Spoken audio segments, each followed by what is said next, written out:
Si habíamos visto anclajes, vimos que esta fórmula nos da la longitud de anclaje, una fórmula que aparentemente es grande, compleja, pero al final se reduce. Porque muchos de estos valores valen 1, este vale 0. Ya lo vimos. Ahora veamos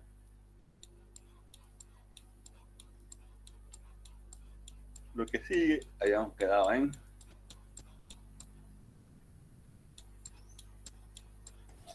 engancho en dinero. Quedamos en longitud de anclaje para barras sometidas a compresión. Y eso que también habíamos visto. La compresión, la fórmula se reduce, viene a ser esta más pequeña.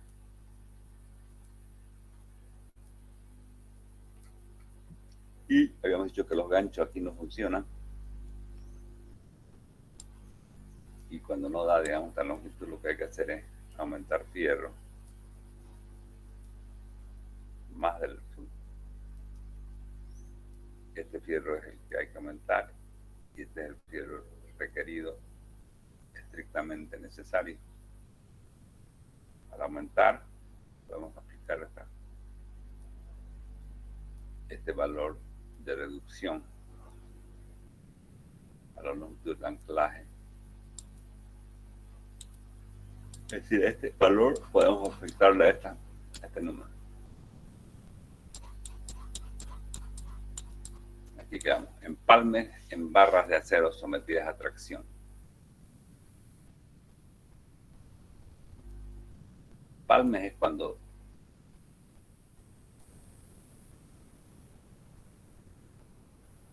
como las barras son de 12 metros, no son más, y a veces tenemos elementos que tienen más de 12 metros, o cuando nosotros queremos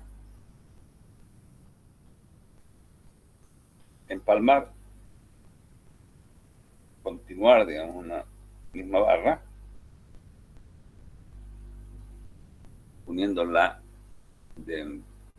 por un empalme de solapo, que vamos a ver ahora. Los empalmes de las armaduras suelen ser necesarios debido a las limitaciones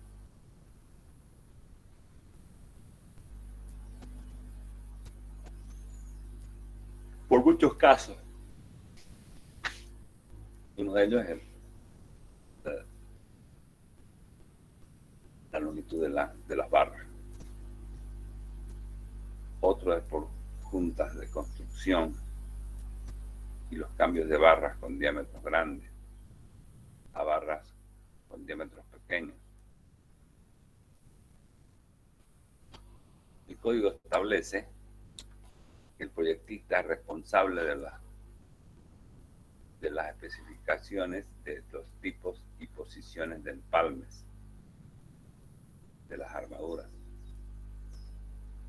El método más común de empalmar las barras de acero es traslaparlas una sobre otra. Las barras traslapadas pueden estar separadas entre sí o estar en contacto.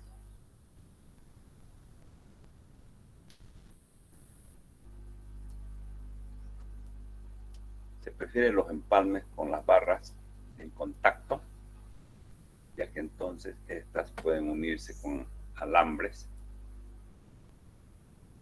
Tales barras mantienen mejor sus posiciones durante el hormigonado. Es decir, el empalme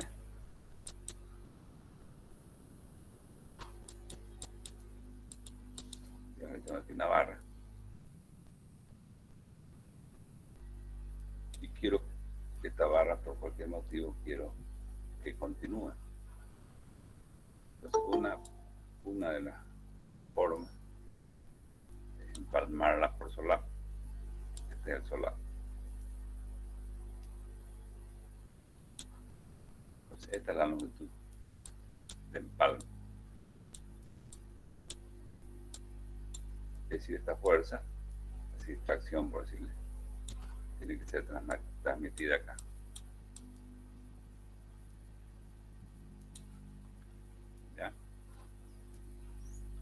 es N, tiene que transmitirse aquí N. Ahora, la forma más práctica de este empalme es colocarlas juntas las dos barras y atarlas con alambre, ¿no? Para mantenerlas. No es que el alambre va a servir de empalme, sino que para mantenerlas en una posición correcta. Bien.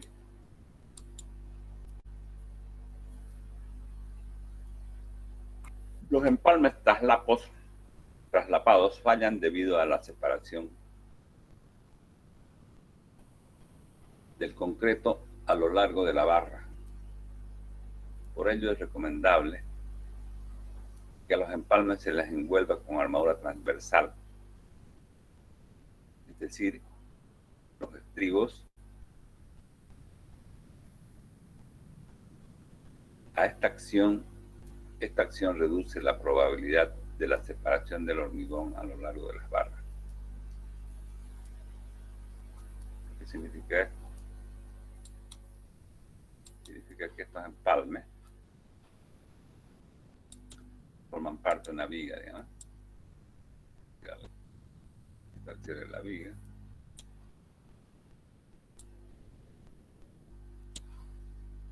¿Dónde salió? N.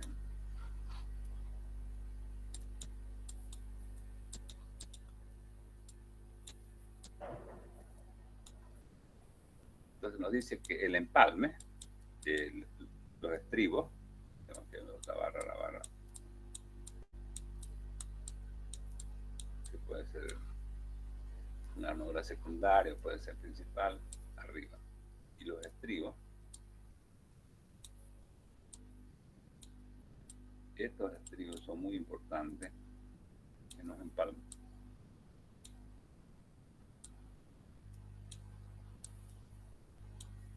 Ayudan a trabar el hormigón y para que no se desgarre. Si nosotros podemos reforzar más esta zona, es excelente, pero según las investigaciones, con los estribos corrientes, manteniendo una mínima separación, baja. Pero esta armadura es importantísima para el empalme, ya sea en vigas, ya sea en columna.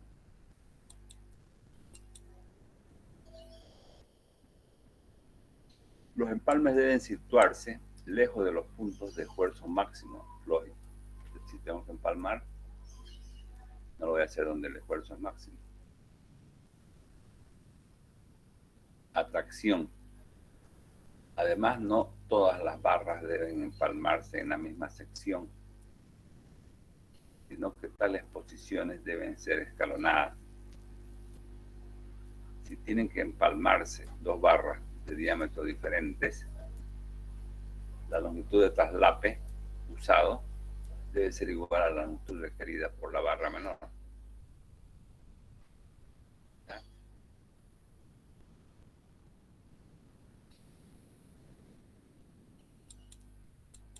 Digamos que yo tenga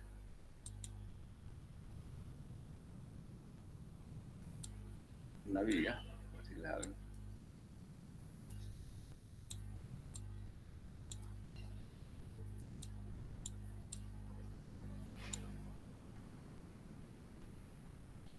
Que su diagrama de esta viga es este. Asumiendo que queda una carga uniforme.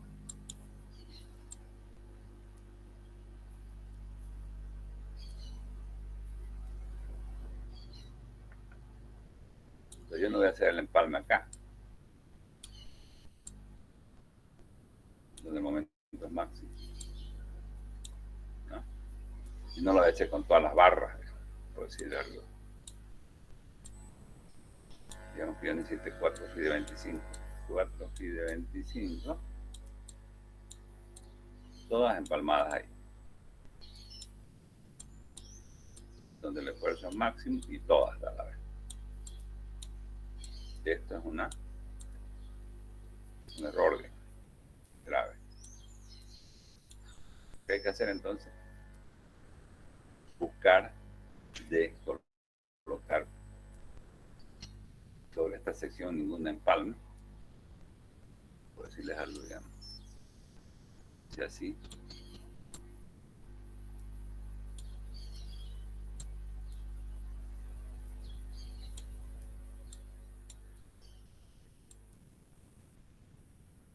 O sea, esto es malo. Y estos dos podría funcionar. Y pongo 2 phi de 25.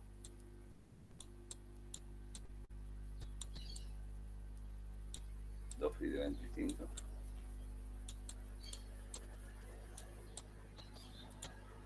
Dos phi de 25.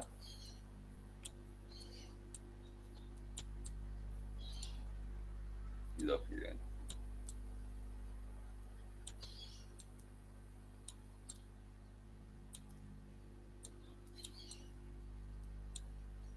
Entonces eso hace que yo esté donde un momento es pequeño, relativamente pequeño, pero no es el máximo. Lo estoy desplazando del esfuerzo máximo y además no estoy colocando en una misma sección todos los empalmes. De la manera.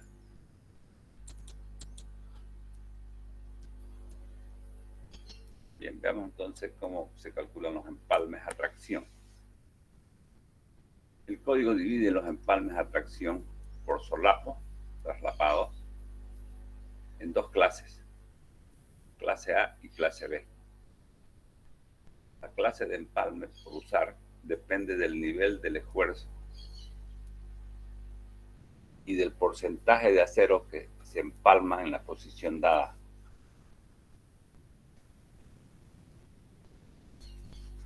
Depende del nivel del esfuerzo y del porcentaje de acero en la posición dada. Empalmes clase A son aquellos donde la armadura se traslapan en una distancia mínima de una vez la longitud de anclaje, pero nunca menor a 30 centímetros, y donde la mitad o menos de las barras se empalman en cualquier punto. Clase A, por ejemplo, este ejemplo que hemos dibujado, sería clase A, porque la mitad, es decir, el 50%,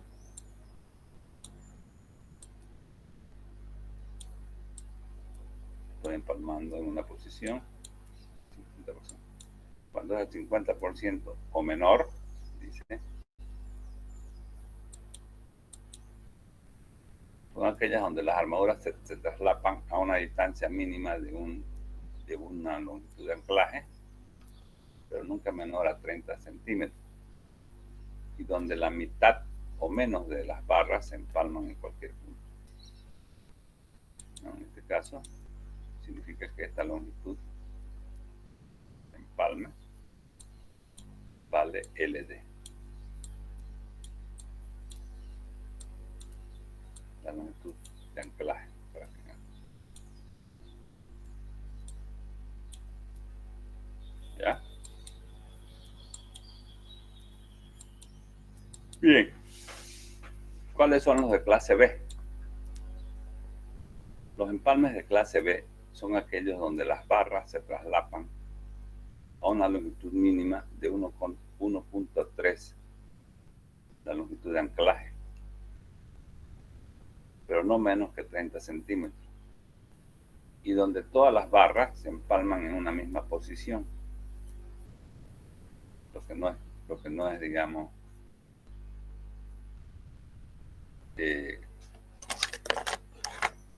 no es recomendable, ya lo habíamos dicho. Sin embargo, el código presenta esta posibilidad. En ese caso, sería este caso. El empalme tiene que ser 1.30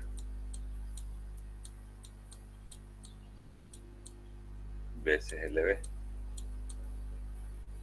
Porque estoy empalmando el 100% en un mismo punto. Ahora, lo que está mal aquí es que sea en realidad este nunca se admite. No puedo admitirlo. Ese ejemplo podría ser este.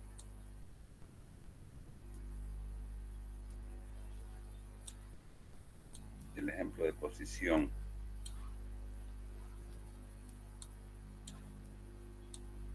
De empalme clase B podría ser esto.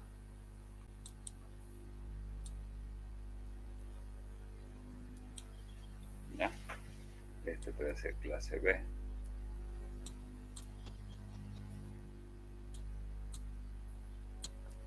Y este empalme clase A.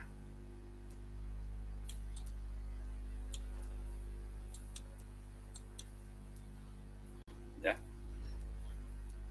Clase B, entonces, son aquellos donde las barras se traslapan a una longitud mínima de 1.30 la longitud de anclaje, pero nunca menos que 30 centímetros, y donde todas las barras se empalman en una posición. El código establece que los empalmes traslapados de varillas corrugadas deben ser de clase B, tal como indicamos en la siguiente tabla. O sea, en otras palabras, nos está diciendo cualquier empalme que hagamos a tracción, pongámosle una longitud de 1.30 lb. Empalme traslapado por tracción, armadura proporcionada, armadura requerida. Quiere decir la armadura colocada realmente, quiere decir la armadura que yo necesito por cálculo. Porcentaje máximo de armadura empalmada dentro de la longitud de traslape requerida. Si yo estoy colocando la armadura, estoy empalmando la armadura tal que esta relación sea el 50%,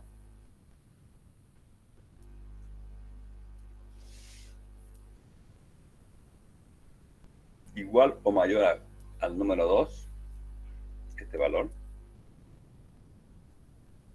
viene a ser clase A. El 50%, el porcentaje máximo de acero empalmado dentro de la longitud de traslape requerida.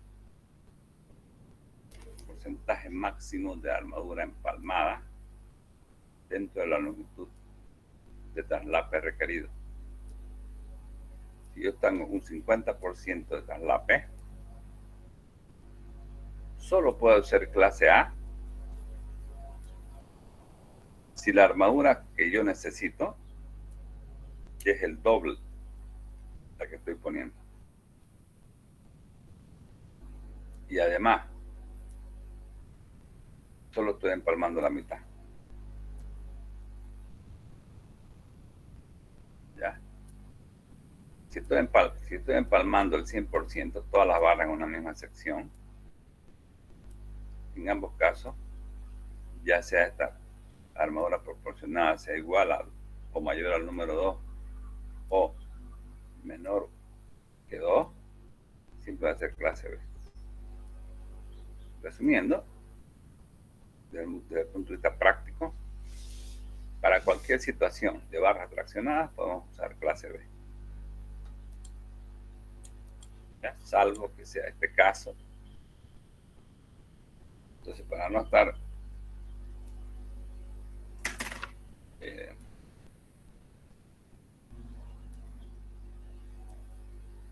revisando ningún caso, automáticamente tomo 1.3 y se acabó el lío, como dice acá, ¿no? El código establece que los empalmes traslapados de varillas corrugadas deben ser clase B.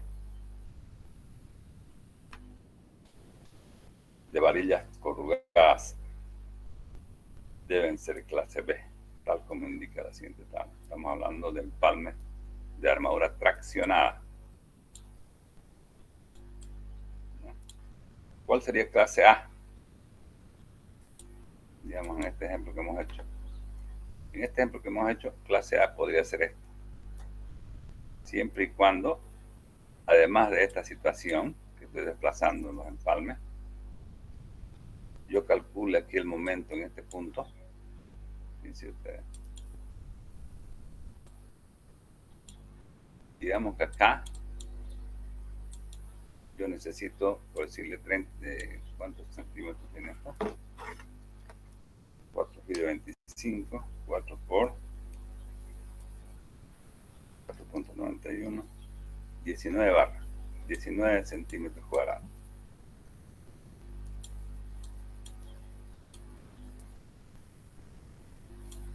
Para este momento. En dirección del empalme hay un momento, ¿no?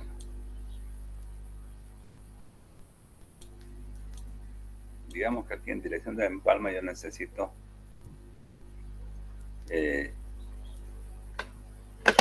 como calculando ya la armadura para este momento, necesito, por decirle, 12 centímetros cuadrados. ¿Cuál sería la situación de este empalme? ¿Clase A o clase B? Veamos entonces. La armadura proporcionada, dividido entre la armadura requerida, si es igual a 2 o mayor, y solamente empalmo el 50%, es clase A. Veamos si es clase A, este ejemplo hipotético. La armadura requerida es 19. Y la armadura colocada, la armadura requerida aquí, perdón, la armadura que yo estoy colocando, por decir aquí, es la misma. 19 la estoy colocando en todo. 19. Y divido entre la armadura que necesitaría en este punto, solo necesitaría 12 centímetros. Entonces 19 dividido entre 12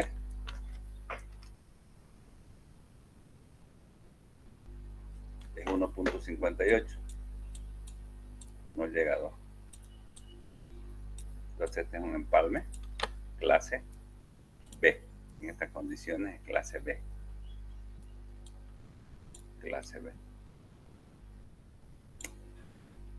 Estamos hablando de esto, perdón. Estamos hablando de esto. Clase B. ¿Ya? Este de cajón ya es clase B porque está al 100%. Este de cajón, clase B. Este podría ser clase B o clase A. En este empalme de acá, si en este empalme, en este punto, donde hemos empalmado, yo necesitaría, por decirles algo, en vez de 12 necesitaría 8.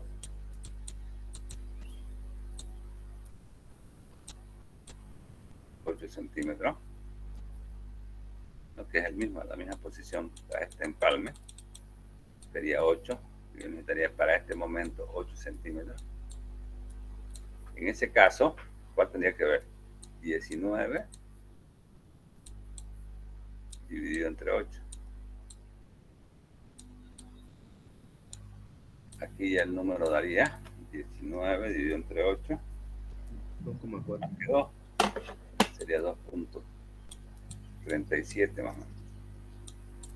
En este caso, este empalme pasa a ser clase A. En ese caso,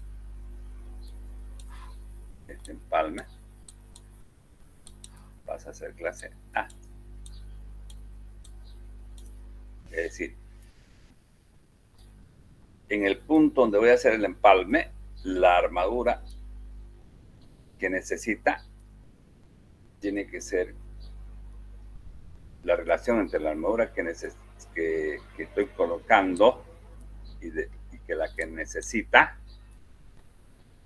Si es mayor que 2, puede ser empalme clase A.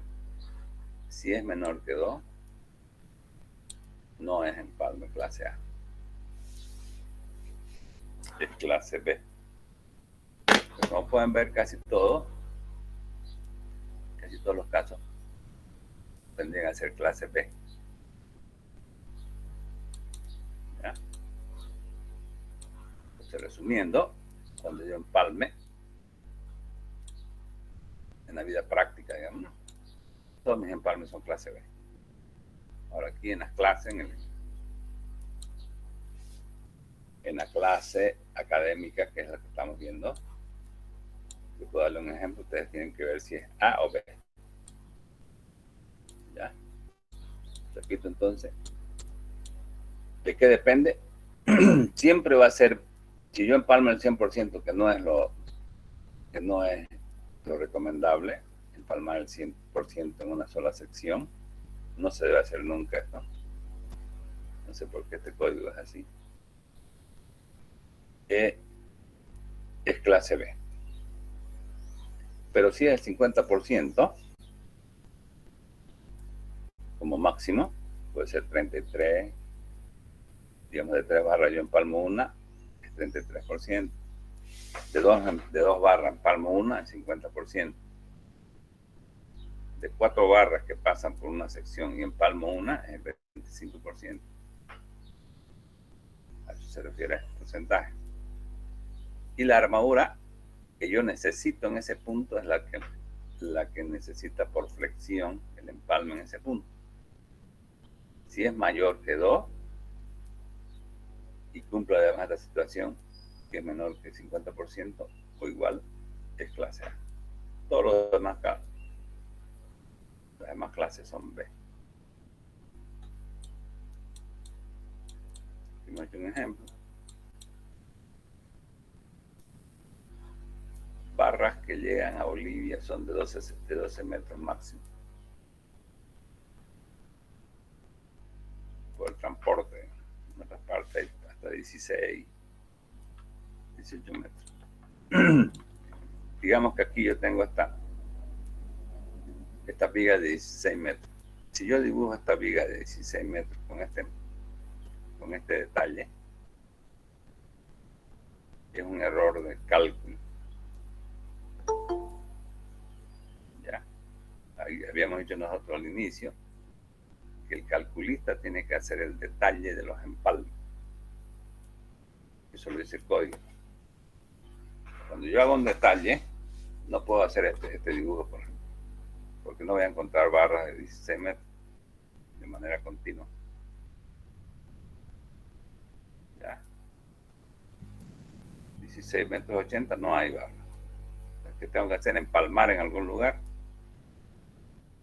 Para empalmar esto tengo que hacer un detalle. Si yo presento este plano a un constructor y el constructor es un tipo que no tiene idea, va a empalmar donde le conviene a él, ¿no? Donde tiene fierro, donde el fierro no puede caer eso al libre albedrío. Tiene que ser el calculista el que indique dónde va el empalme. O sea, si hubiera un error y hubiera algún problema después en este elemento, el culpable es el calculista, no es el constructor. ¿Por qué? Porque no hizo un detalle. Este detalle está mal porque no hay barra de 16 metros. Entonces tengo que empalmar. Palmo, palmo. Puedo empalmar de esta manera. 4 phi, estas largas que son 4 phi de 20. 2 phi de 20 palmo. A ambos lados. 2 phi de 20 y estas ya van rectas. ¿Por qué van rectas? Porque son 12,50. Las barras son hasta 12 metros. Estas no necesitan palmo. Pero esta sí. Hasta aquí voy con una barra entera y lo demás lo complemento. Aquí voy con una barra entera y lo demás lo complemento. ¿Cuánto estoy empalmando? El 50%. El 50%. No. Digamos que aquí en el empalme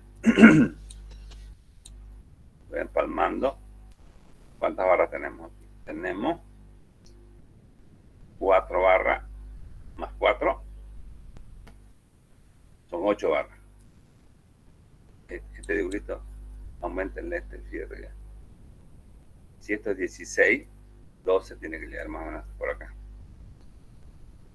Lo dejamos más o menos a escala. Ya, aumentenle aquí un pedazo y aumentenle un pedazo. Es decir, esta barra está cubriendo también parte del empalme. Este detalle está bien. ¿Cuánto estoy empalmando entonces? Aquí tengo 2, 2 y 4. Estoy empalmando la cuarta parte en esta sección. Es decir, de 8 estoy empalmando 2.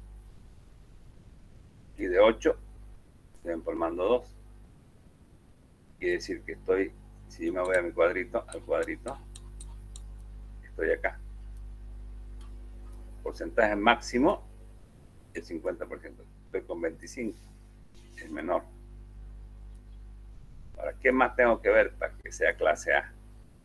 Tengo que ver que la armadura proporcionada, es decir, la colocada, con respecto de la armadura que necesita esa sección exactamente, que vendría a ser la requerida, tiene que ser igual o mayor a 2.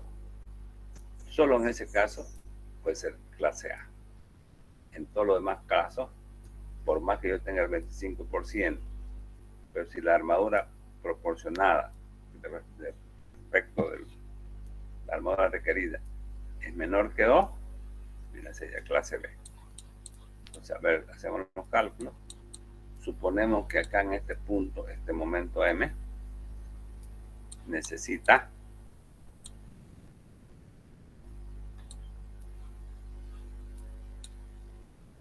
una armadura de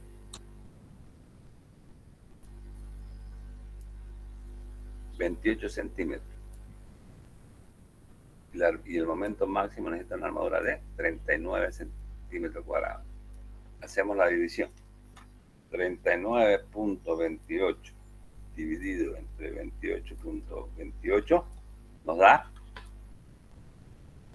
a ver, no está bien, 39.28 dividido entre 28.28 me da 1.36, no llega a 2. ¿Qué significa? Que por más que aquí empalmado el 25%, esta me da menor a 2. Quiere decir que estamos en clase B. Ya. Este empalme, ¿cuánto tendría que ser entonces? 1.30 de L sub 0. 1.30 de L sub 0. Clase B. Este L sub 0 sería una clase B. ¿Cuándo ha podido ser clase A? Si esta armadura hubiera sido, digamos, aquí tengo casi 40, ¿no? Hubiera sido 19, digamos. Si esta armadura requerida hubiera sido 19, en ese punto donde estoy empalmando, ahí sí podría ser una clase A. ¿Y cuál es clase A?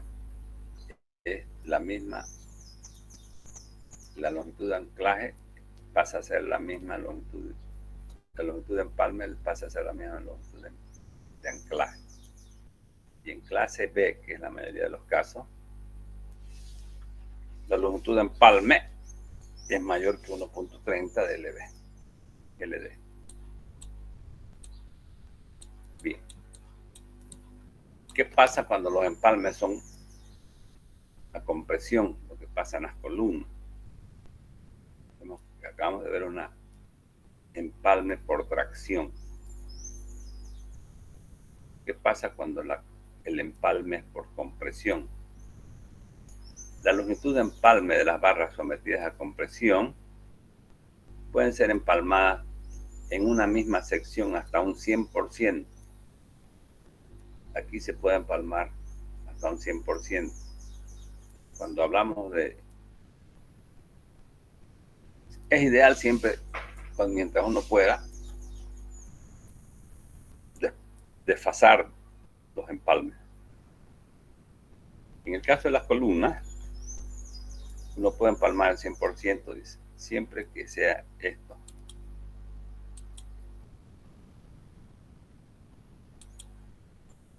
Siempre que sea esto. Fíjense ustedes, cuando yo vacío una ya han visto, supongo. Aquí está una columna. He vaciado. Y aquí he dejado los empalmes para continuar la obra. Esta armadura de espera. Esta armadura viene de abajo.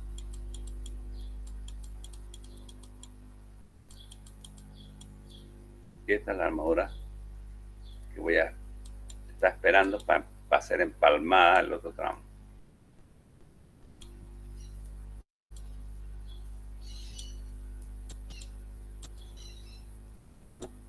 Quiere decir que aquí estoy empalmando el 100%. Y se hace eso siempre en la vida práctica. Se empalma al 100% cuando estoy al ras de una losa. Pues si estuviera al medio, digamos, de una columna, por cualquier motivo he dejado mucho empalme aquí.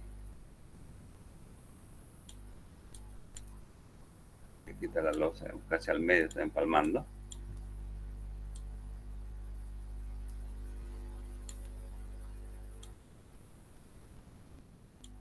En este caso me permite el reglamento, cuando estoy hablando de compresión pura, empalmar al 100%.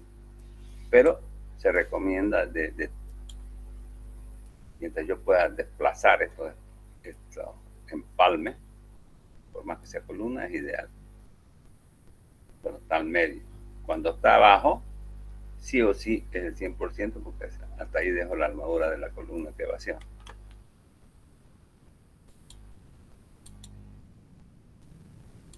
¿Cuánto vale entonces esa armadura?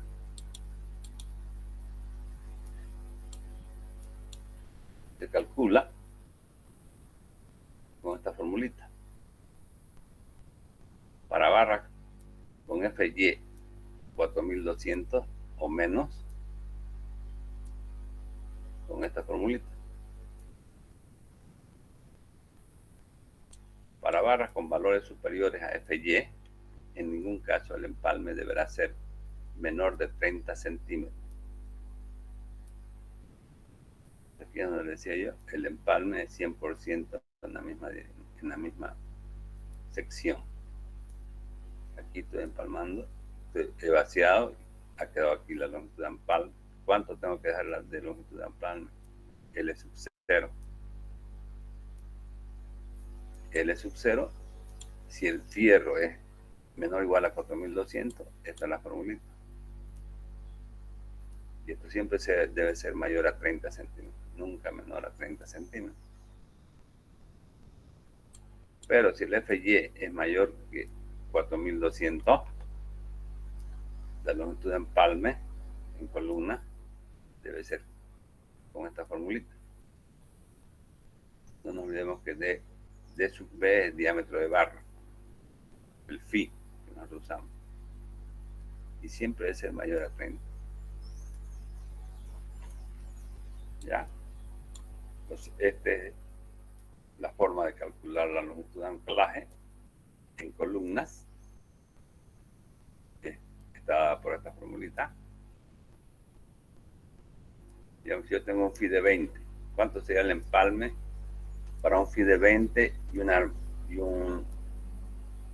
con un FY de 4200? Calculemos. Phi de 20, 0,079 por 4200 por el diámetro de la barra de 20 centímetros.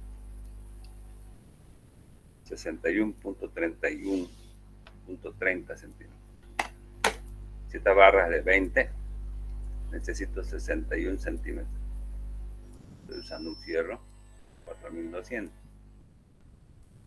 Si uso un fierro 5000, ¿cuánto sería la longitud de anclaje? 0,013 por 5000. En realidad 0,013 por 500.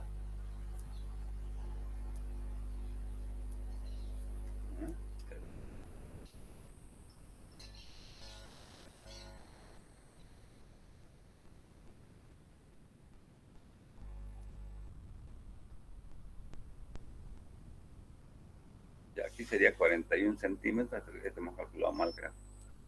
Vamos a ver de nuevo calcularla.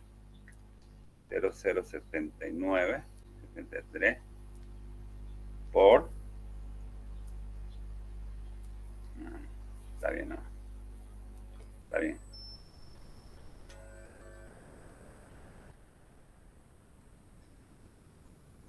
Ya, fíjense, 0,073 por 5.000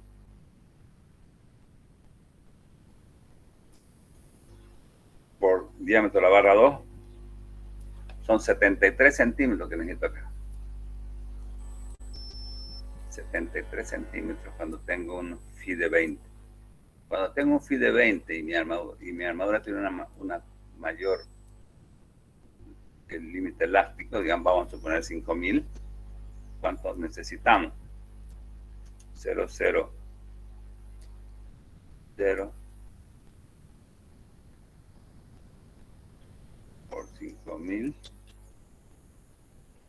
menos 24 por 2. Necesito 82 centímetros. Cuando este fierro es 5.000. 82 centímetros. Cuando este fierro es 4.200, necesito 70 centímetros. ¿Ya? Eso es.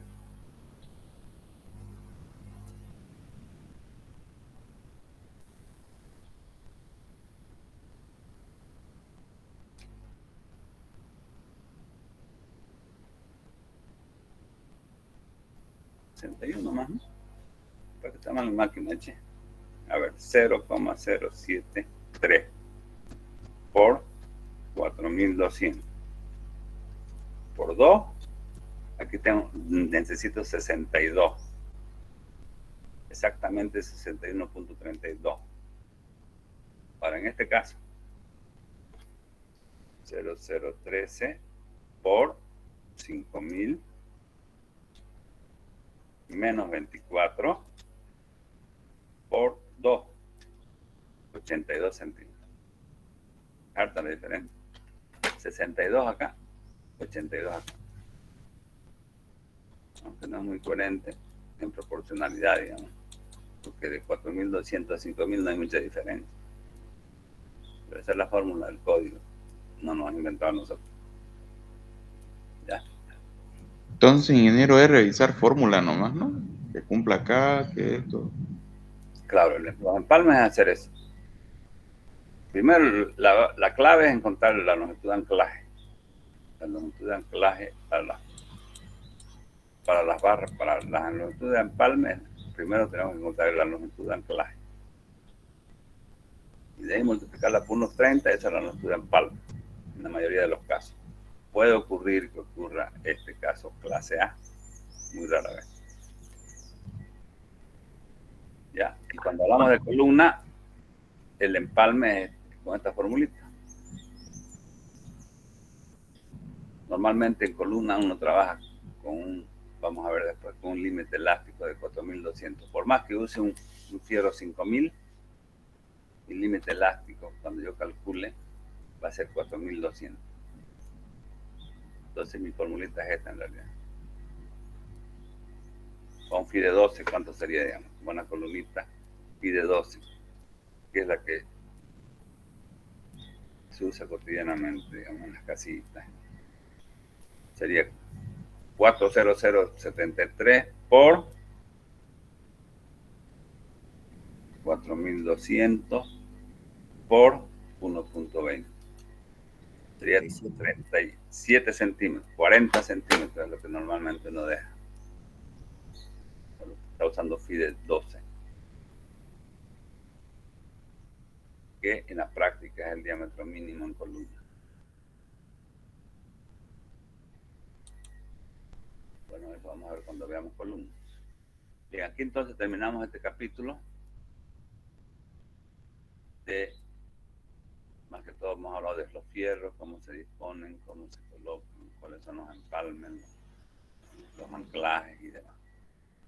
Ahora vamos a pasar a ver otro tema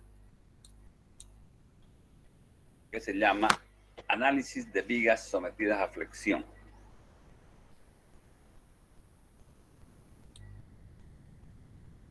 empezar a ver algo más ya los elementos ya sometidos a esfuerzos. Y una consulta antes de entrar a ese tema. Diga. Todos los, por ejemplo, estaba hablando de los empalmes, pero todos estos empalmes se hace siempre con alambre, ¿no? Sí, estamos hablando de empalme por solapo, que es el empalme que se hace cotidianamente. Ahora, cuando yo quiero empalmar ya con arma, con soldadura, ya es otro tema, ¿no? Cuando quiero soldar con soldadura, que no se hace en la práctica, que ya hemos dicho que soldar tiene que ser soldar de manera... ¿Por qué se usa armadura soldable? No porque vamos a soldar al ejecutar la obra, sino que cuando, por ejemplo, viene un sismo y la dejase la estructura en alguna zona, uno tiene que reforzar. Y al ser la armadura soldable, ahí se puede soldar, se puede reparar de manera fácil. Pero cuando yo estoy construyendo una obra, tendría que ser muy rara vez que empalme por soldadura. Bien. ¿Otra pregunta? Bien, entramos entonces acá. Proceso de rotura por flexión. Supongamos una viga de hormigón armado simplemente apoyada, sometida a cargas crecientes hasta su rotura por flexión. Entonces analizamos esta viga. Sometemos a una carga P, que está equidistante a los apoyos. Esta carga P la vamos a empezar a solicitar desde cero hasta que se rompa la viga. Un proceso paulatino, poco a poco. Y vamos a ir viendo el comportamiento de esta viga. Si nosotros nos fijamos, vamos a su diagrama de esta viguita, vemos que el esfuerzo cortante solo hay en esta parte. Es decir, que el esfuerzo cortante, fíjense, mientras haya variación de momento flector, hay esfuerzo cortante. Cuando la flexión se mantiene constante, la derivada de m respecto de x es 0. Cuando la derivada de m respecto de x varía, hay esfuerzo cortante. Entonces este diagrama, ustedes pueden calcular su diagrama de momento y su esfuerzo cortante y vemos que toda esta zona es flexión pura, porque no hay cortante. Ahí es donde vamos a analizar qué pasa con esta sección, sometiéndola a flexión pura.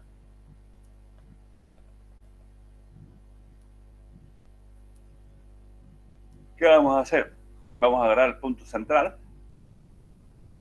y vamos a marcar unos puntitos verticales aquí. Antes de someter la viga, vamos a trazar una raya, una sección central 1, 1, y vamos a medir, por decirle, 40 centímetros, 40 centímetros, 40 centímetros. Vamos a ir poniendo estos puntos hasta 6, a 40 centímetros. Y los puntos B a 40 centímetros, desde B1 hasta B6. ¿Ya? Pues empezamos con una carga inicial de 0. Vamos aumentando hasta que llega a la rotura. Una carga última.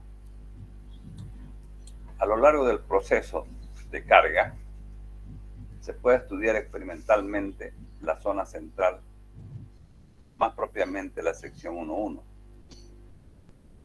colocando unos puntos fijos A sub i y B sub i a partir de ella. Lo hemos explicado.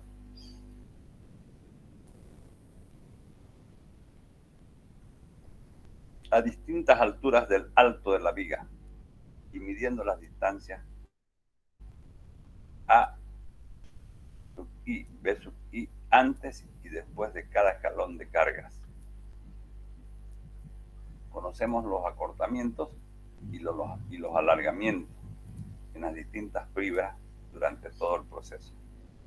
Entonces vamos a ir midiendo acá cuánto mide para un valor de carga.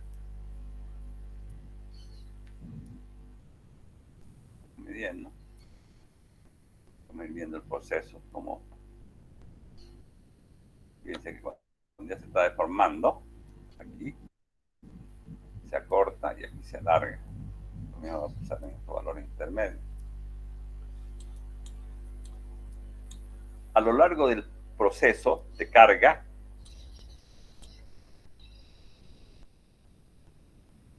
la pieza pasa por 3 estados o etapas diferentes,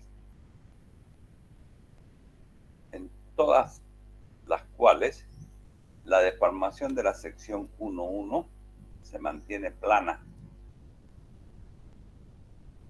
Es decir, se cumple la hipótesis de Navier-Bernoulli. Esta hipótesis es de gran utilidad para la deducción de fórmulas para el cálculo de secciones sometidas a flexión en vigas de hormigón armado. Repito entonces, durante todo el proceso de cálculo, desde el comienzo, pasando por la zona elástica, la zona de fisuración, la zona elástica, la zona un poco antes de la rotura inclusive, la sección 1.1 se mantiene plana. ¿Qué significa eso?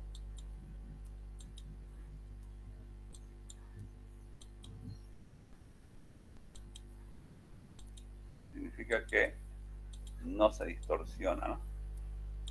Aquí en mi viga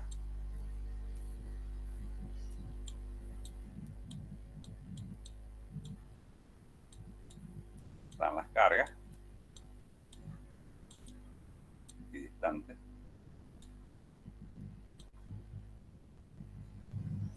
Y aquí está esta sección. Y aquí están las otras secciones. ¿Sí? Al inicio ambas eran rectas.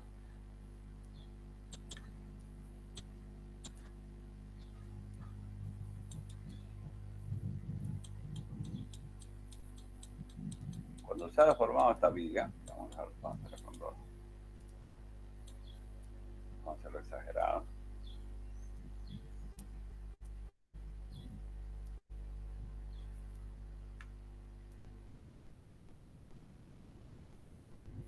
Las secciones se mantienen planas.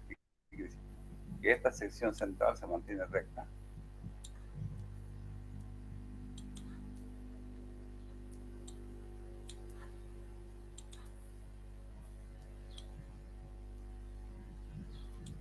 Y estas secciones se mantienen rectas. Pero ya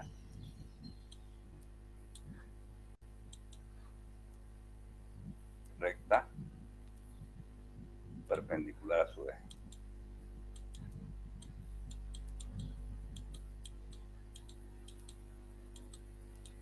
Esa es la hipótesis de Navier-Bernoulli. Las secciones se mantienen planas antes y después de la deformación. Si esto se hubiera distorsionado, si esto hubiera al comienzo hubieran sido rectas, la podemos dibujar con un marcador. Así que la sometemos a carga y si esto se hubiera distorsionado, digamos, hubiera sido así.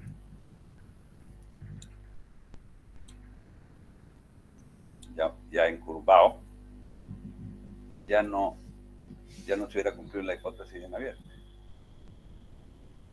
¿No? Por suerte, la hipótesis de Navier-Bernoulli, que al final no se sabe cuál de los dos hizo la hipótesis, por eso muchos libros le ponen Navier-Bernoulli, que me dice que las secciones se mantienen planas antes y después de la deformación en todo el proceso, desde el cero hasta que se rompe. Esa es una de las principales hipótesis que gracias a ellas podemos hacer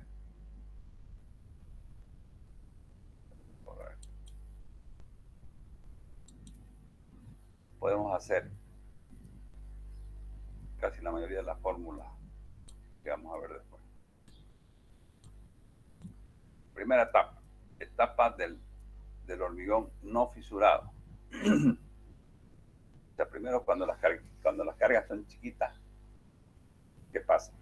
Bajo cargas pequeñas, cuando los esfuerzos por tracción son menores que el módulo de ruptura, es decir, los esfuerzos producen en la zona más traccionada tensiones que son menor a la resistencia del hormigón a flexotracción, que ya hemos visto nosotros, que era el módulo de ruptura.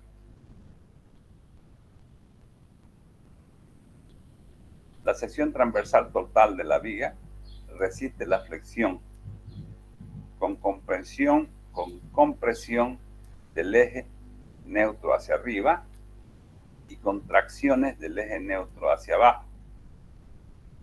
La figura siguiente nos muestra las variaciones de los esfuerzos y las deformaciones bajo estas cargas pequeñas. Tenemos la viga, no se ha fisurado la viga porque este esfuerzo es menor al de estructura. Toda la sección está tensionada del eje neutro hacia arriba por compresión, del eje neutro hacia abajo por tracción. Las deformaciones se han mantenido planas, rectas, ¿no? Entonces, esto ocurre cuando las cargas son pequeñas al inicio. No se ha producido todavía la fisuración. Segunda etapa. Esfuerzos elásticos. Hormigón ya está fisurado. Al incrementarse la carga de tal manera que supera la resistencia del hormigón a flexotracción, es decir, este valor ya, esta tensión de tracción ya empieza a ser mayor que este valor, que es la resistencia del hormigón a flexotracción, módulo de ruptura, comienzan a desarrollarse fisuras en la parte inferior de la viga. El momento cuando comienzan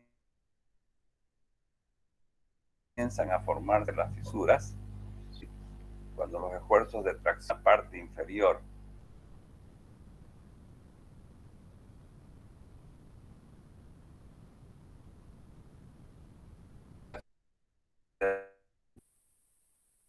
MSL, la viga,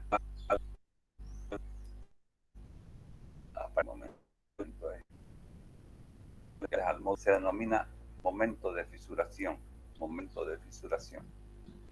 cracker, en inglés por eso es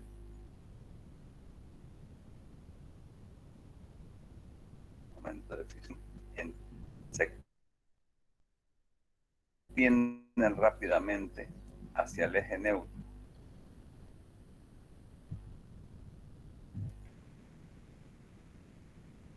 El cual empieza a desplazarse hacia arriba. Las fisuras serán para el momento de fisuración. Tal como mostramos en la figura siguiente. Aquí esta zona está fisurada.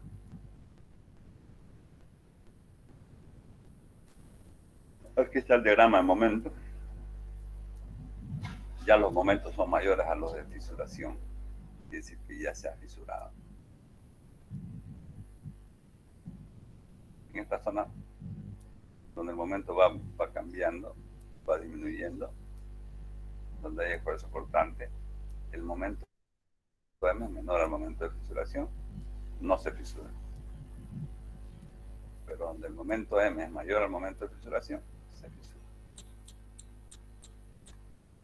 Una vez que la viga se ha fisurado, empieza una nueva etapa, porque el hormigón en las zonas fisuradas no puede resistir los esfuerzos de tracción. El acero empieza a resistir esos esfuerzos de tracción.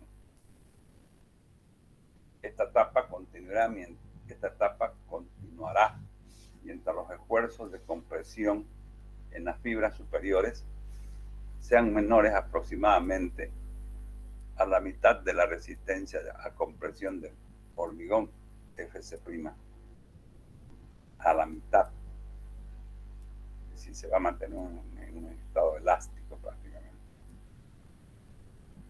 Mientras el esfuerzo en el acero sea menor a su límite elástico.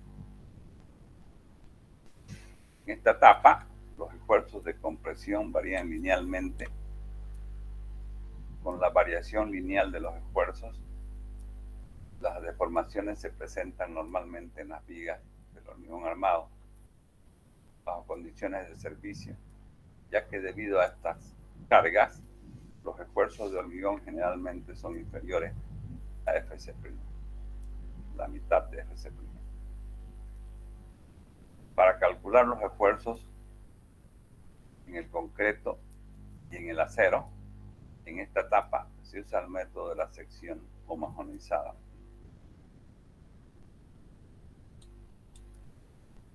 Las cargas de servicio o de trabajo son las cargas que se presentan cuando alguna estructura está en uso o en servicio.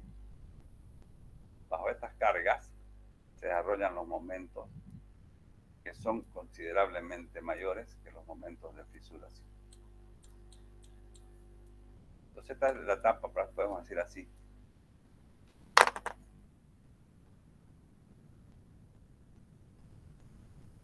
que están trabajando las estructuras, la mayoría de las estructuras en servicio,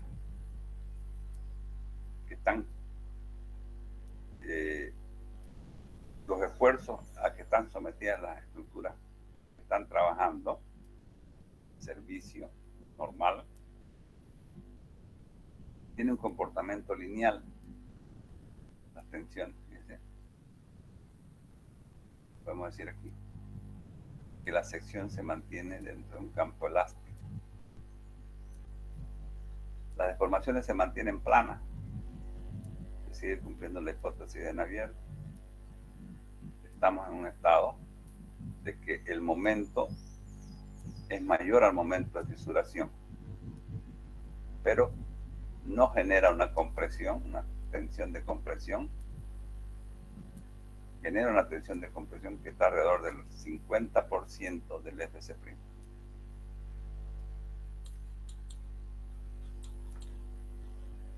Es decir,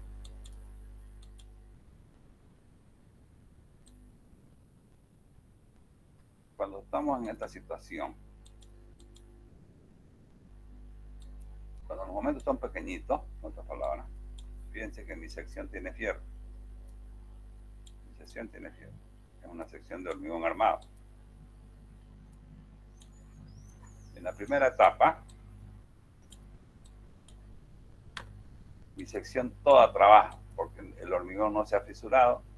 Yo la hago homogénea esta sección. Lo han visto en resistencia. Lo vuelvo todo de hormigón, si esto es A sub S, ¿no? Si esto es A, la armadura, esto tendría que ser de hormigón N veces A. Esto no voy a explicar por qué, porque ustedes ya están vistos en hormigón, en resistencia. Esta clase no es de resistencia. Habíamos dicho que hay que tener base para recibir esta clase. Entonces la volvemos homogénea, esta sección. Pero en la primera etapa, el momento es menor que el momento de fisuración.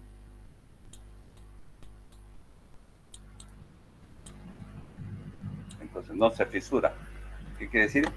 Que la tensión aquí va a trabajar así.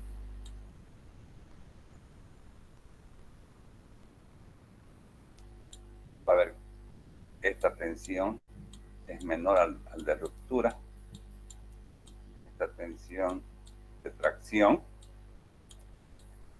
es menor al a la resistencia de flexo-compresión de los mismos, de flexo-tracción, módulo de ruptura, menor o igual. Cuando esto se iguala, este es el momento de fisuración.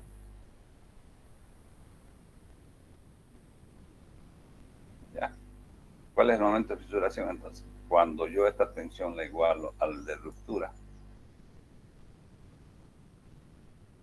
¿Cómo sería, digamos? Si nos acordamos resistencia.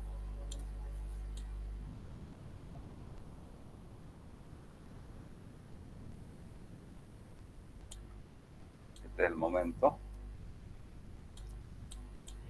Para un momento cualquiera, estamos hablando de una zona, de una viga elástica, ¿no?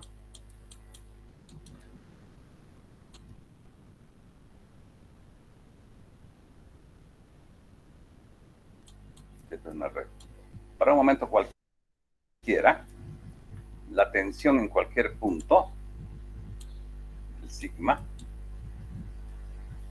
en cualquier punto de la sección que esté ubicado del centro de gravedad o del eje neutro a una distancia b, se puede encontrar este momento. Acuérdense, este momento, o por decir esta tensión, esto viene de resistencia,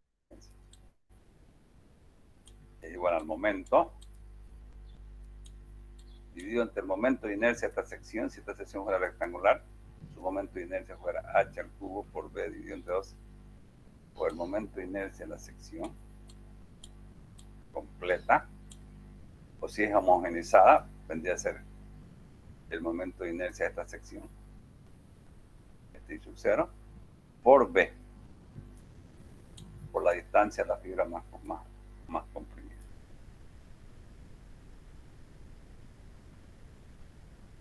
Contar la tensión.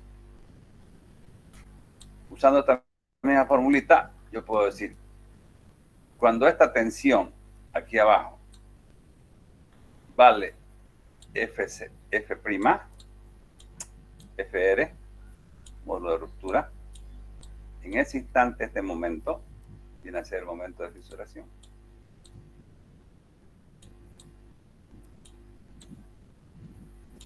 Dividido entre su módulo de la sección, dividido entre la distancia del eje neutro a la fibra, en este caso, a la fibra más extendida, más traccionada. Le vamos a llamar Y sub T. De aquí yo puedo despejar cuánto vale el momento. Entonces el momento de fisuración, momento cracker, es igual a el módulo de ruptura por el I sub 0 dividido entre F', Fr, entre Y sub T por 5.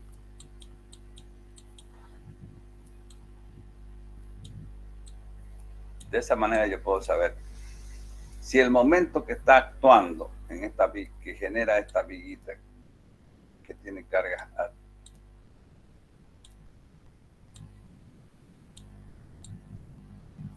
me genera un momento.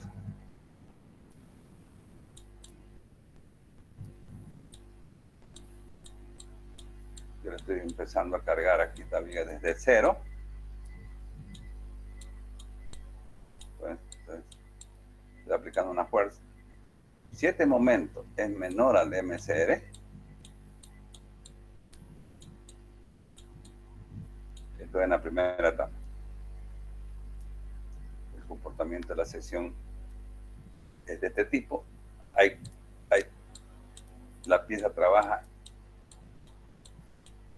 tensionada en toda su área. En la segunda etapa,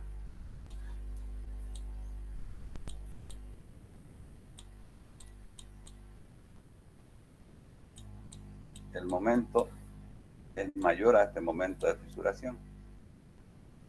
¿Qué significa? Que esta tensión de tracción rebasa lo que puede el hormigón resistir, lo poco que puede el hormigón resistir, su resistencia a flexotracción. Al rebasar, se fisura de pronto. Ya esta viga que teníamos así, ahora, este es su eje neutro, está tensionada de esta manera. Esto ya se fisura. Aquí tenemos el acero vuelto hormigón, n veces el acero. Y aquí tenemos la fuerza traccionada. Y aquí tenemos un momento que es mayor ya, un momento de fisuración. Si esta tensión es menor a 0,5 la resistencia del hormigón a compresión,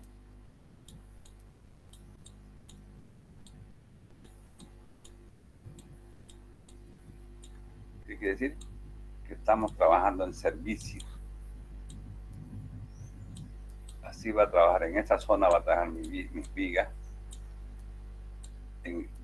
con las tensiones de trabajo. Es decir, más o menos una curva tensión de formación de una viga de hormigón armado tiene un comportamiento de este tipo.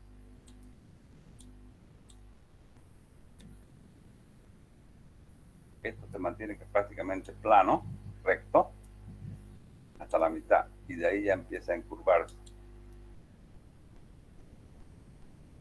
Es decir, esta es la resistencia Fc', y esta es la mitad, 0,5.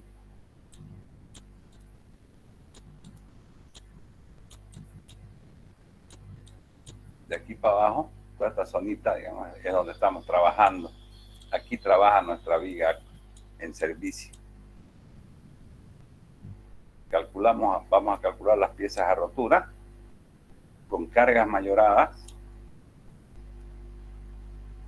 y con esfuerzos de los materiales disminuidos. Pero en servicio, nuestra sección va a trabajar por acá. A rotura, como las cargas en la realidad no están mayoradas, y igual los esfuerzos no están disminuidos, en servicio, nuestra viga está trabajando por acá.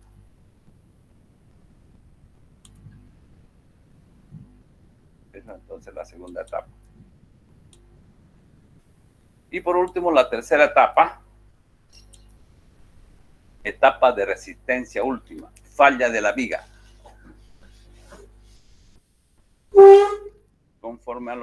Conforme la carga crece todavía más, de modo que los esfuerzos de compresión resultan mayores que la mitad de Fc'. Las fisuras de tracción se desplazan aún más hacia arriba, igual que lo hace el eje neutro. Y los esfuerzos de compresión del hormigón comienzan a dejar de ser lineales. En este análisis inicial, se supondrá que las barras de acero han superado ya su límite de fluencia. La variación de los esfuerzos y de las tensiones se muestran en la siguiente figura. Aquí hemos seguido aumentando, ya hemos pasado la zona elástica, porque la fuerza sigue aumentando. Se está haciendo trabajar al límite ya el hormigón, esta zona comprimida. Como el hormigón, este material es, podríamos decir, inteligente. Busca la forma de resistir lo más que puede el hormigón, el momento. ¿Y qué hace? Se sube el eje neutro. Se concentra mayor tensión, pero tengo también mayor brazo de palanca. Eso es lo que hace el hormigón. Se sube y trata de que se concentre más fuerza aquí, lo cual me genera un mayor brazo de palanca. Pero ya aquí la tensión del hormigón ya es muy grande, está próxima a la rotura, ¿no? Como estamos comprimiendo, acá, nosotros al final, ya cuando se rompe la pieza, tendrían que aparecer unas fisuras de este tipo, perpendicular a la tensión, como cuando rompo yo una probeta. Cuando rompo yo una probeta, mi resistencia es así, ¿no? La probeta, someto a carga, y estas fisuras que no las veo, ya las veo cuando ya no aguanta un kilo más esta probeta, son perpendiculares, son paralelas a la fuerza. Lo mismo ocurre acá. Quitan la fuerza, y estas son las fisuras que no logramos verlas porque se va a derrumbar esta viga. Sabemos que el hormigón es frágil, aguanta, no muestra esto hasta que aparece y el hormigón se aplasta, se deshace. Si esta viga está cargada, se cae, ¿no? Ya el acero ha superado su límite elástico, está por acá. El acero está por acá. El éxito es mayor que la deformación del límite elástico. Fíjense que las tensiones, las deformaciones se mantienen planas. La hipótesis de Navier sigue manteniéndose, inclusive llegando a la rotura. La hipótesis de Navier se mantiene en todo el proceso. Se cumple la hipótesis de Navier. Las tensiones se mantienen, las deformaciones se mantienen planas o rectas, podemos decir así, antes y después de la deformación. Entonces ese es el proceso de falla de una viga sometida a flexión pura. Normalmente las vigas, sus valores máximos están donde el esfuerzo cortante es 0, pero casi toda la mayoría de las vigas está trabajando flexión y esfuerzo cortante. En este caso, en este cargado especial, es que se logra flexión pura en toda la zona central, ¿no? Pero normalmente una viga trabaja flexión cortante, porque las vigas principalmente trabajan a flexión, y normalmente ese momento flector es variable, no es fijo, no es constante. Por tanto, al ser variable, la derivada de m respecto de x es el esfuerzo cortante. Bien, por último, comportamiento de la pieza. O si seguidamente vemos el comportamiento de la pieza, hemos visto el comportamiento de una sección. ¿Qué pasa ya en su conjunto? La viga, ¿qué ha pasado con la viga en su conjunto? Las etapas que vimos anteriores corresponden al análisis de la sección central de la viga. ¿Qué ha pasado con toda la viga en este proceso? La viga se ha ido deformando, tomando flechas crecientes. Sí, se ha ido deformando, creciendo desde 0 hasta un poco la rotura. Cada vez más flechas, cada vez más flechas. ¿Qué flecha? Como que sabemos qué flecha. Si yo tengo esta viga, la someto a carga,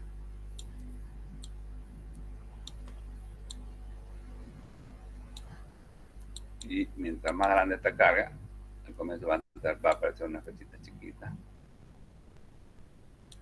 puede hacer otra flecha más larga,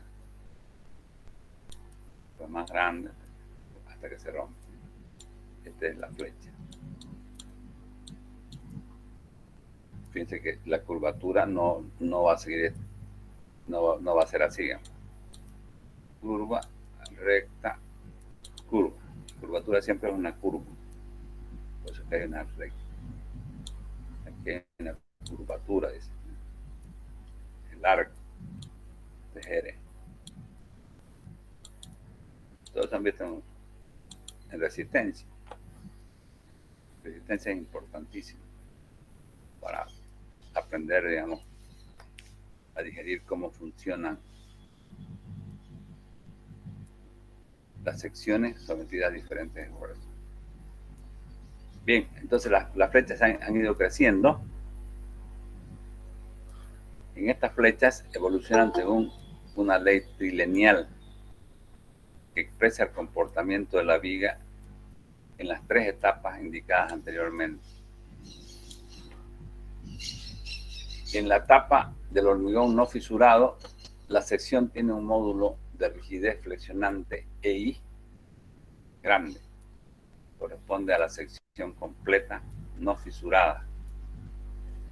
En la segunda etapa, ya el hormigón se fisura, de esfuerzos elásticos, el módulo de rigidez flexionante EI baja mucho, porque ya la pieza se fisura. Pues ya no se cuenta con el aporte del hormigón en tracción y la rigidez está proporcionada solamente por las armaduras en tracción y la zona comprimida. Al final en la etapa de resistencia última, la rigidez EI pasa a ser prácticamente horizontal. Ya el hormigón se ha plastificado 100%. Está en la zona plástica, ya podemos decir así que estamos próximos a la rotura. El siguiente diagrama de momento curvatura nos muestra cómo varían las rigideces flexionantes de las vigas en las 3 etapas antes indicadas. ¿No? Aquí tenemos nosotros una viga y vamos a dibujar. Esta es la flecha de esta viga simplemente apoyada. Si ustedes se acuerdan, es 5 sobre 384, Q por R a la cuarta, EI. Este es el módulo.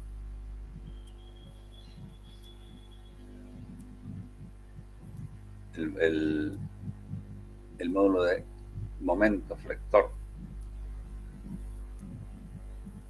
Entonces, este valor EI va a depender en qué situación estamos acá. En el hormigón armado, este EI va variando de inclinación. Cuando el hormigón está sin fisurar, tiene una buena inclinación. Cuando el hormigón empieza a fisurarse y está dentro del campo elástico, tiene una inclinación más pequeña. Quiere decir que las deformaciones van a ser más grandes. Mientras más pequeño sea esto, las deformaciones van a ir creciendo.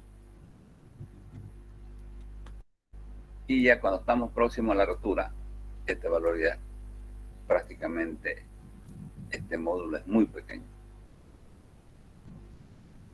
Muy pequeño hasta que se rompe. O sea, las deformaciones ya al final empiezan a hacerse fuertes. Con una pequeñita carga se deforma fuertemente. Una pequeñita carga adicional. ¿Ya? En esta zona es el intervalo aproximado para carga de servicio de trabajo. Es decir, que una viga cuando está trabajando, no está sirviendo en condiciones normales, estamos en este campo, en esta parte, está el momento de servicio. Fíjense que aquí el momento de fisuración, cuando es menor, la viga, cuando estos momentos son menores, tiene una rigidez grande. Las flechas son pequeñas porque están grandes. Una rigidez flexional. Cuando el momento es de plastificación o último, esta inclinación empieza a hacerse de esta manera. Vamos a hacer aquí un dibujo corrigiendo.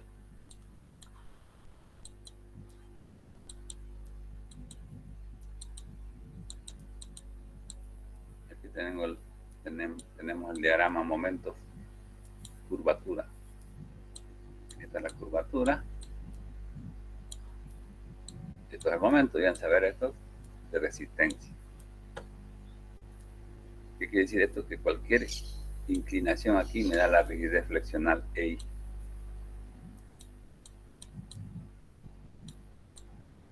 Así como cuando yo dibujo tensión, deformación, cualquier pendiente aquí me da el valor de E, el módulo elástico, ¿no? Que es el E, el sigma sobre epsilon, que es el EI, es el momento sobre la curvatura. ¿De dónde sale esto? Esto sale de la hipótesis de las tensiones se mantienen planas, las tensiones se mantienen proporcionales a las deformaciones a través de un número que es la ley de Hooke. También resistencia. Esto también resistencia. Si yo sé que la ecuación diferencial de la elástica es derivada de Y respecto de X al cuadrado es igual a I, ¿no? Es igual al momento de X, no lo vamos a poner, una función del momento de X dividido entre EI.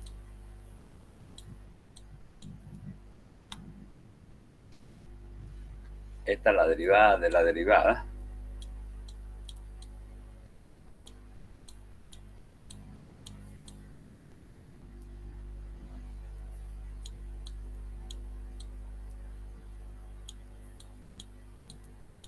Es igual a lo mismo. Ahí está. Y esta es la derivada de tita, ¿no? Debería ser tita.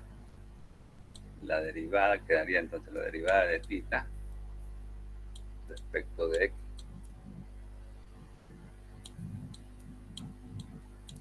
igual a todo el momento dividido entre Y.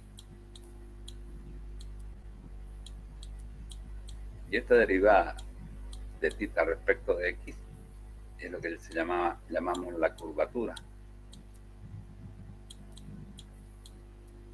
La curvatura es igual a M sobre I.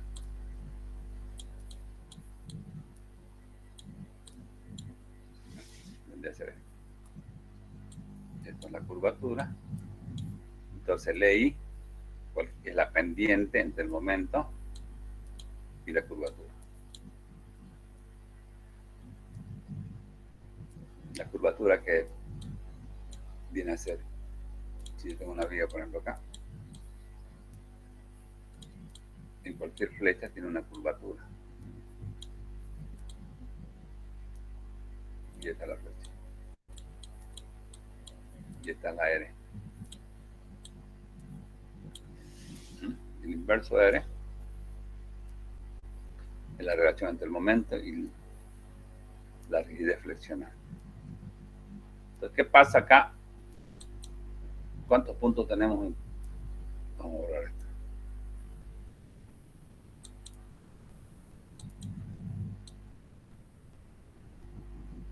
¿Cuántos puntos tenemos en una viga? Tenemos dos puntos importantes. El uno es el de fisuración.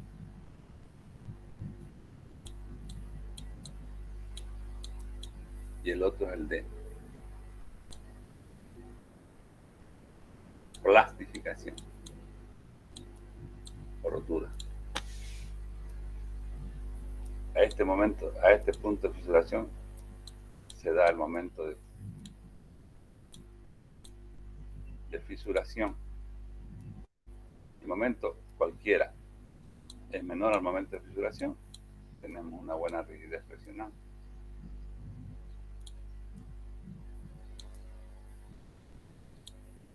EI1 se llama. Este es el E del estado 1 que hemos hablado.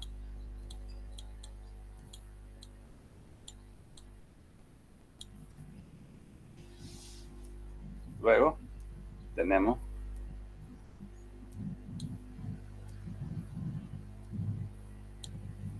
una inclinación cuando ya la viga está en rotura prácticamente. Este viene a ser el momento de rotura. Momento último. Momento de plastificación. Esta inclinación es muy pequeña. Y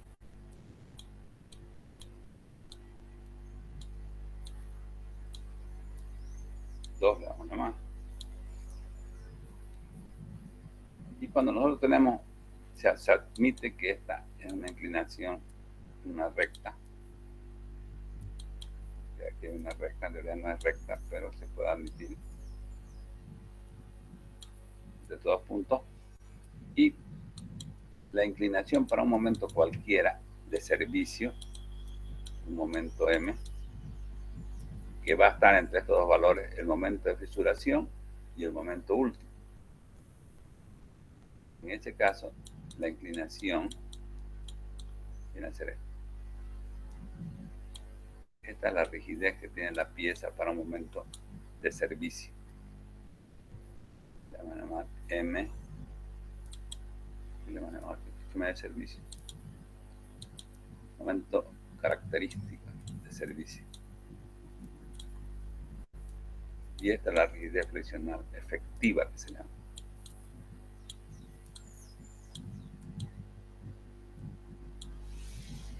¿Ya? Entonces, ¿qué ha pasado con la pieza? Mientras la sección estaba aguantando, la pieza se iba deformando. Primero, poquito, porque tenía una buena rigidez. Poquito, casi nada. A medida que iba aumentando la fuerza, esto se iba aumentando. Iba creciendo la fuerza, iba aumentando. Iba aumentando. Hasta el último que ya, cuando esta pendiente es grande ya, la rigidez, piense que para esta viga, ¿cuál es la deformación? La deformación para esta viga es un número 5/384. Para una viga simplemente apoyada por Q, por la carga, por la longitud de la cuarta. ¿Cuál es el que siempre está de denominador? La rigidez friccional, EI.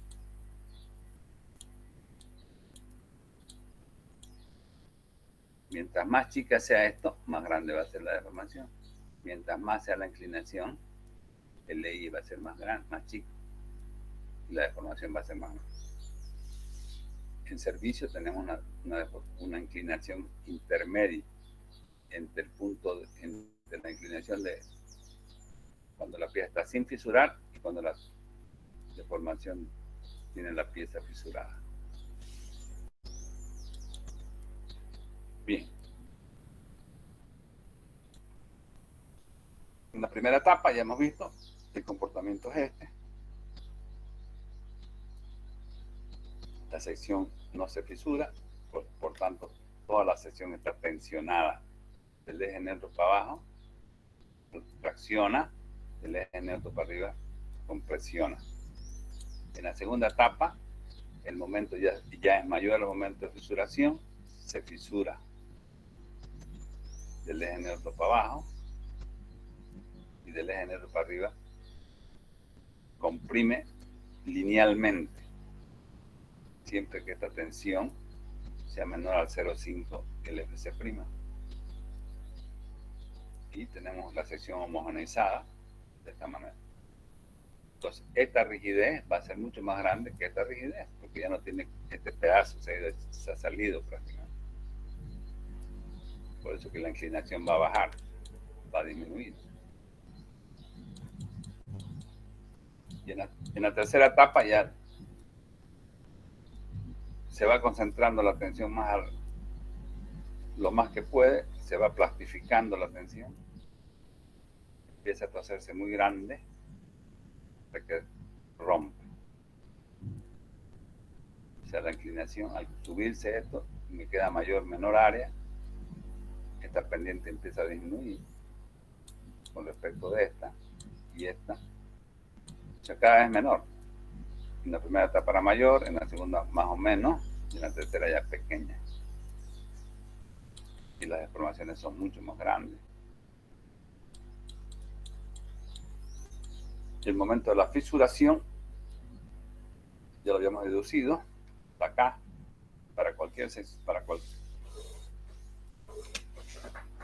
el momento de la fisuración para cualquier sección de hormigón, para sección cualquier material, estamos hablando de hormigón. El momento de fisuración solo se da en hormigón, no se va a dar en acero ni en madera. Hormigón. Esta es la formulita de tensiones. Mientras yo tengo que toda la sección está tensionada, como ocurre en acero, como ocurre en madera, como ocurre en el hormigón, siempre que esta tensión sea pequeñita. Esta es la fórmula por flexión, ¿no? Lo habíamos visto hace ratito. Esta misma fórmula aplicamos, pero ya en el entendido de que aquí la tensión no vamos a centrar en la fibra más traccionada, aquí está a una distancia y es del eje neutro. Entonces, en vez de esta tensión, entra el módulo de ruptura del hormigón. Hasta ahí el hormigón aguanta sin fisurarse. Y en ese instante, este momento pasa a ser el momento de fisuración. Este es el módulo de la sección, en este caso, de esta sección como si estuviera completa, llena. Y esta es la distancia del baricentro a la fibra más traccionada. Puedo despejar el MSR y este es el momento de fisuración. Si el momento que yo someto la viga es menor a este valor, la viga no se fisura. Trabaja de esta forma. ¿Qué pasa en la práctica? En la práctica todos los momentos van a ser mayores que el momento de fisuración. Porque si no tuviéramos unas piezas muy grandes, si no quisiéramos que se fisure el hormigón,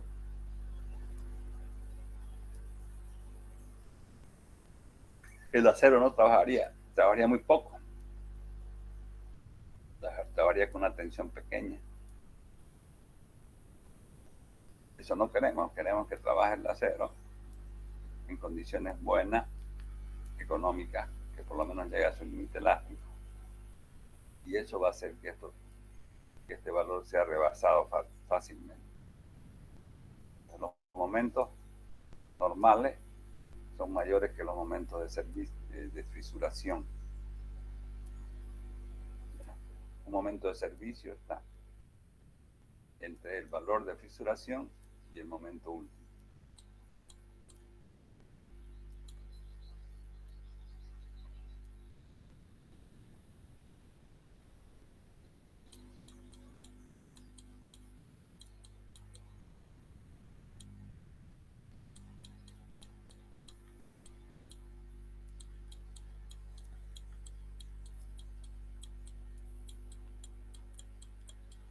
Bien.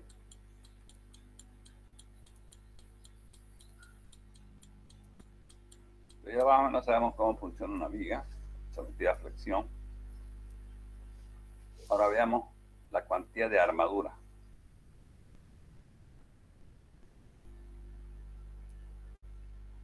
Aunque mejor ya estamos casi en el límite, ¿no?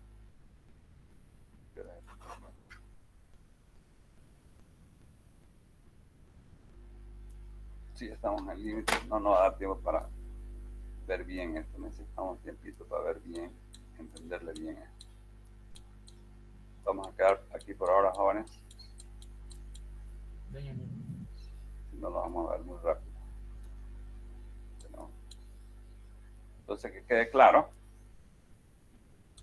una viga de hormigón armado de fisura. Nunca va a trabajar así, como si no se fisurara. Al inicio, cuando las cargas son pequeñas, trabaja así. O sea, ¿qué pasa en la realidad? La realidad pasa que cuando yo tengo una viga, siempre siendo el ejemplo más básico, es una viga simple, oriente apoyada, aquí tenemos la carga, aquí tenemos un diagrama de momento.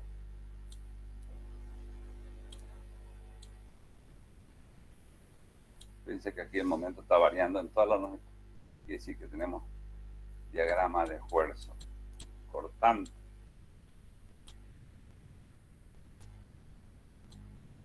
Se dan los máximos en los extremos y donde el cortante es 0, ahí está el máximo del momento.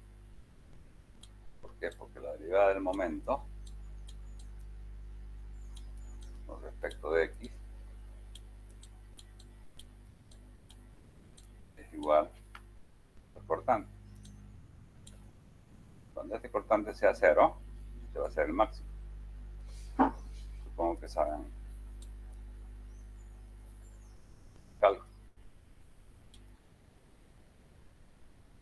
Porque muchas veces le preguntan, no, nunca llevamos eso. No sé cómo entonces. Vamos a ser ingenieros sin saber matemáticas. Ya. Entonces aquí está el momento máximo. ¿No? ¿Qué pasa, digamos, en una viga normal de hormigón? Una viga normal de hormigón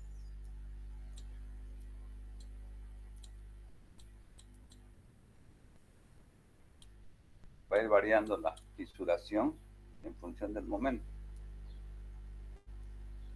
Si, digamos, para este momento, en esta zona de aquí, el momento es menor que este momento de acá, es menor que el momento de fisuración, estamos hablando del momento máximo. Quiere decir que esta zona no se fisura. Entonces va a haber más o menos una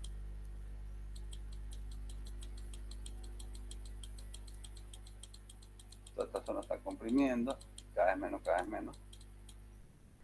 Y las zonas que se va a fisurar son estas. Y en estas zonas ya no va a haber fisuración por flexión. Pero aquí el esfuerzo cortante es grande. Y aquí pueden aparecer otro tipo de fisuras por esfuerzo cortante. Ya, pero las de fisuración también. ¿Hasta dónde? Hasta donde el momento sea mayor que el MCR. Entonces ese comportamiento, ¿qué es lo más importante también de este proceso que hemos ahorita? De que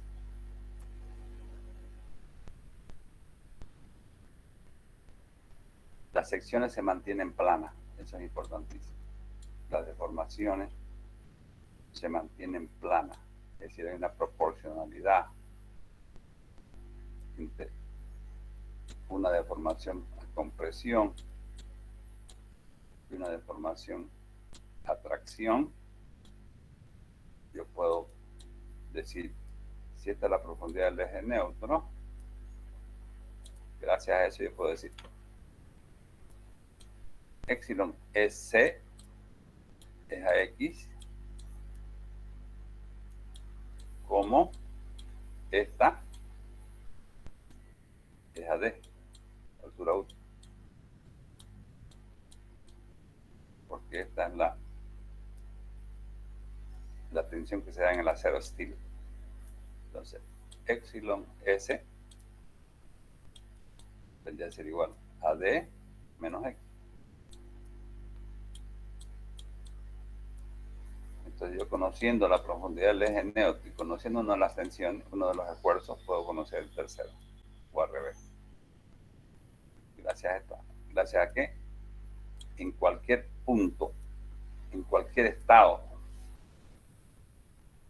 cuando la viga está empezando a deformarse, hasta que la viga está en la rotura. Sigue, se vale esta proporcionalidad durante todo el proceso de rotura de la viga. Y vamos a quedar aquí entonces por ahora.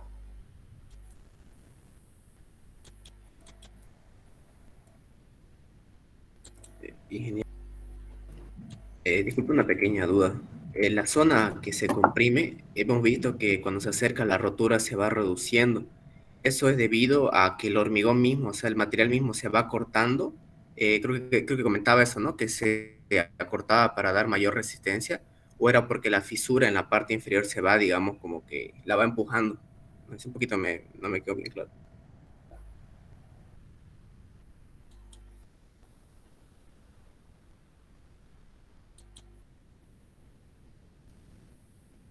O sea, el material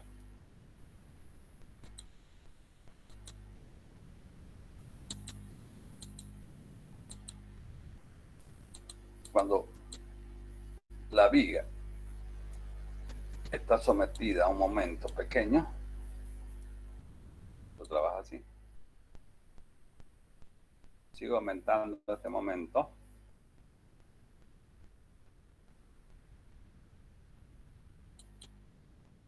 Este momento sigue aumentando. Esto trabaja así. Ya no trabaja esta zona, se fisura. Y ya empieza el fierro a trabajar acá, tomar tracción. Si este momento sigue aumentando, este eje va subiendo.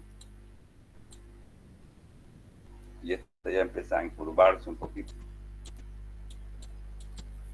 Se empieza a plastificar el hormigón. Es decir, esta fibra, que aquí está, esta está muy solicitada y esta está menos solicitada, es como si la ayudara. Esta la ayuda a la otra para seguir existiendo lo más que pueda.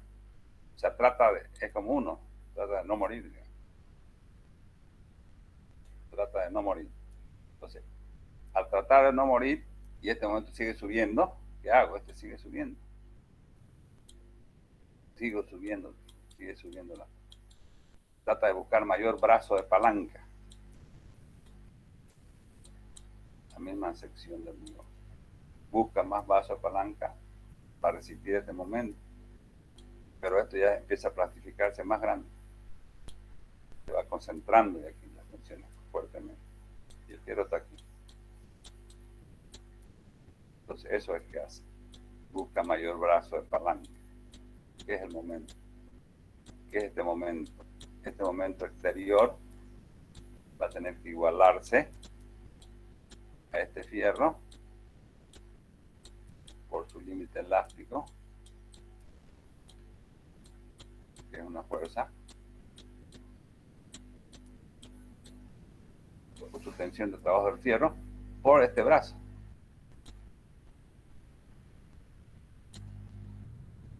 Por ese brazo. Como esta tensión ya no puede subir más, digamos, aquí pues, al comienzo casi no trabaja nada, después ya empieza a trabajar, y llega un momento en que el acero llega a su límite elástico.